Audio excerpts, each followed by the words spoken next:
Hey everyone! In this video let's review Xanadu X. This game was originally launched for the Vita in 2015 and then improved for the PS4 and recently re-released for the Switch. Putting things into perspective, this game is like Trails of Cold Steel and Is had a baby while looking at Men in Black. But let's just leave it at that. Be sure to check the timestamps in case there's something you are interested in, or if you have a question, I am happy to help. Without further ado, let's begin. Story-wise, it begins in 2015, following Tokisaka Kou, high school student whose existence will change from that day onwards. After a long shift, he sees a classmate known as Asuka, who's being followed by two guys. Kou doesn't feel like leaving her on her own, so he chases after this group, finding himself under a bridge, where these dudes are trying to hit on Asuka. She doesn't yield, but things start to escalate, where moments later something like a rift opens. This gate ends up dragging the whole group, where Kou awakes in the middle of a weird place. Once analyzing the situation, he starts looking for Asuka and company. After some moments, Kou finds Asuka surrounded by several small demons. Unfazed by the situation, she summons a sword and beats these demons in a matter of seconds, ending with a phenomenon where they get transported back. Once out of that place, Asuka points Kou that what he did was something dangerous and dumb, but she was also surprised that he was able to see the gate. Moments later, she erased Tokisaka's memory. After this, the game will show a classic anime intro that pretty much spoils a lot, but not important things, so it is safe to look at it, or simply skip it, don't worry about that. After each chapter you'll have the chance to look at it once again, which is a nice detail, because down the line some things that appear in that movie will make sense. Moving on, the first chapter is named The Eclipse, where the game shows a destroyed city in something like a memory, where moments later we see our main character in bed, where his childhood friend Shiori wakes him up, pointing out that he shouldn't sleep with his school uniform. However, Kou doesn't remember what happened, or how he got into bed. From here we can skip many Doritos into the future, as the game shows us secondary characters, a school, and the kind of life Kou has. Important point to notice is that Shiori mentions that she feels as if something is chasing her. However, she is not able to explain what it is. After some school events and later at work, Kou notices that Shiori is escaping out of something. What ends up happening is that one of these mysterious doors opens, dragging Shiori into one of these unknown places. Without thinking too much, Kou crosses the gate, where once inside he starts to remember what happened last night. Moments later, Asuka appears, finding out that Kou has regained his memory. Seconds later, a group of demons appears, and Kou doesn't feel quite well. Somehow time stops, and a small girl appears, saying that the power has always been with him. That is how Tokisaka summons a soul device like Asuka, and from that point onwards, his tale begins. What's worth mentioning is that this is a really heavy story. It is slow to develop, as you will get to know a lot of small details, which definitely feel quite heavy after a while. So if you expect a fast-paced story, this game is not going to be for you, as it takes like 30 minutes, 1 hour, several scenes where they talk about different topics. But the question may be, okay, it takes a freaking lot of time, but is it worth looking at it? In my humble opinion, yes. Its beginning stays quite low, but later a couple of chapters it gets better and better. It is a story where sometimes plans go out of their way. These characters will struggle, and there are interesting developments with characters and circumstances. Sometimes it feels as a rom-com and so on. However, it doesn't fall short. At the end of the day, I like that it wasn't predictable at all. Sure, its intro may reveal some things, but later I was wondering many others. And later, in the last chapters, many things start to make sense as they close several points. However, personally, I would leave it in the first ending. It was out of the ordinary, and with that, I will give it an 8. But they took one classic approach, which doesn't surprise. And then there is an after story, so yeah, 7.5 is more than enough. I like the story, but sometimes it feels like a bit too much. Gameplay wise, as I mentioned, imagine that you are playing a NES game. Probably the 8th entry is a good reference, and then combine many classic ideas from The Legend of Heroes, where each character has a soul device with an affinity, like wind, fire, spirit, steel, and shadow. And as you advance, it is important to plan your team, as there is an evaluation. It is not that important to get S rank, unless you want to get a trophy, and as you advance the game introduces new mechanics, like using special skills, joining forces with another character, releasing powerful combos, etc. But its beginning is rather slow, because the first dungeons are pretty much straight lines. After progressing a little in the story, you'll find dungeons where they raise the difficulty, with traps, multiple corridors, small puzzles, and some platforming here and there.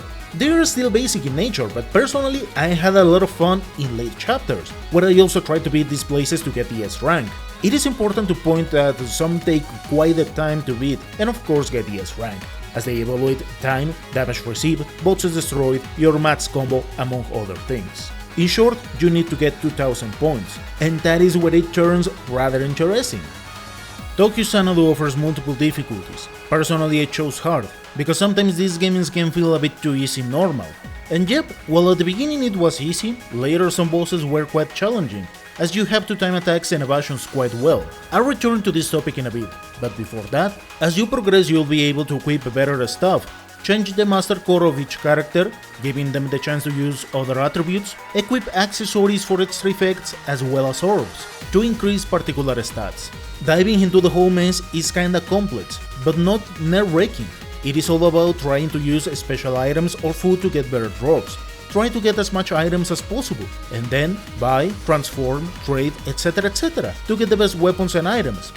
Its gameplay becomes really solid and entertaining once you are somewhere around chapter 3 or 4, as you have more characters to play around and better dungeons to explore. Now returning to the attacks, evasions, and introducing bosses. This is where the game excels the most, because depending on the difficulty you'll have to time inputs quite well, as some attacks require some time, and you cannot cancel moves. Its gameplay is not clunky, but fast-paced. And within that speed, believe me, sometimes you would like to move even faster. So ideally, you don't want to receive too much damage, because in hard difficulties, you can't use items in succession, so you have to learn quite well how to defend yourself. This doesn't mean that the game becomes stagnant. You can save before every boss, and they are not considered for the ranks. However, there are some bosses that deal a lot of damage, so you cannot really brute force your way, unless you decide to get many recovery items and cook a lot. What's worth pointing out is that I never felt the need to go after the best items, master cores, or farming. I will say that unless you play in harder difficulties, it is not that important, unless you wanna be super sure about it. Probably after chapter 7 is where I felt that some bosses were quite relentless, with area of effect attacks, pretty much having the chance to beat multiple characters quite fast if you do not mind their position within the team. Where this game can feel stagnant is if you want to get every single event, conversation, and so on, because it takes quite a time to find some secrets or stages that only appear after you have done X, Y, Z events, so it feels tedious. The same if you want to get every single item. Even the game lets you know that you will not be able to do everything, so take it with a grain of salt unless you want to get a platinum. Otherwise, I would recommend rushing a bit the game. Just look for the events you want with specific characters. To me, its gameplay is an 8. While at first it is slow as heck, later it was quite addictive and engaging. In the graphics section I talk about issues, game performance, aesthetics, and stuff like that. This is the PS4 version of the game, where I have no issues. It never froze, I never experienced drops, even while sometimes the whole screen was a mess because of many flashy things. Probably what's worth mentioning is that you cannot really play this game in higher resolutions, so 1080 it's going to be your max. Personally, I don't mind it, but keep it in mind if that is something important to you. Aside from that, nothing else worth mentioning regarding its technical part. As for the aesthetics, yep, this is where we go a bit low. Considering that Falcom released this game in 2015 with the engine that they have used for a while, it is decent. But once we jump into the enemy design, you'll find yourself fighting a lot the same enemies, unfortunately turning the experience a bit stagnant. Its diversity grows after you reach late chapters, but prior to that, most dungeons feel the same, as they have similar aesthetics, enemies, and colors. And then later after a while, everything will repeat once again. So I could say that there are only a couple of really original dungeons. As for the animations, they are not the best. Back in the day they were good, but it hasn't aged that well. I will give it a 7. It is not bad, but that is considering the year in which it was released, as well as the company, knowing perfectly well that they are not AAA. And last but not least, it's music. By this point I have talked about several Falcom entries. If there is something they do extremely well is giving ambience to their games. And once taking my time to go over the 95 tracks Tokyo Xanadu has, I gotta say that it has a really good soundtrack. In game some melodies are used in several times, however there is a good level of composition between all their tracks, so you will hear different styles within ambience, electronic, metal, a spice of J-pop, rock among others. Surprisingly, if you pay a lot of attention, there are a couple of tracks that also got used in Trails of Cold Steel and with a slight different approaches. And once jumping into that, something that I love is that there are many references to several Falcom games, like Dragon Slayer, Trails, Ys, etc. So it's worth paying attention to their tracks and world in general. In short, this OST accomplishes really well its objective, giving the game a lot of life in different moments. While it is true that most of them will pass a bit unnoticed, it's because there are several ambience tracks, and they blend really well within the story. Some are perhaps a bit too classic for JRPGs when we dive into compositions, but many others blend in amazing ways. I will give this OST an 8.5. If there is something I would recommend is, with that number of tracks, a few extra dungeon and bosses compositions would be better. But aside from that, good soundtrack. Tokyo Xanadu X final score is a 7.7.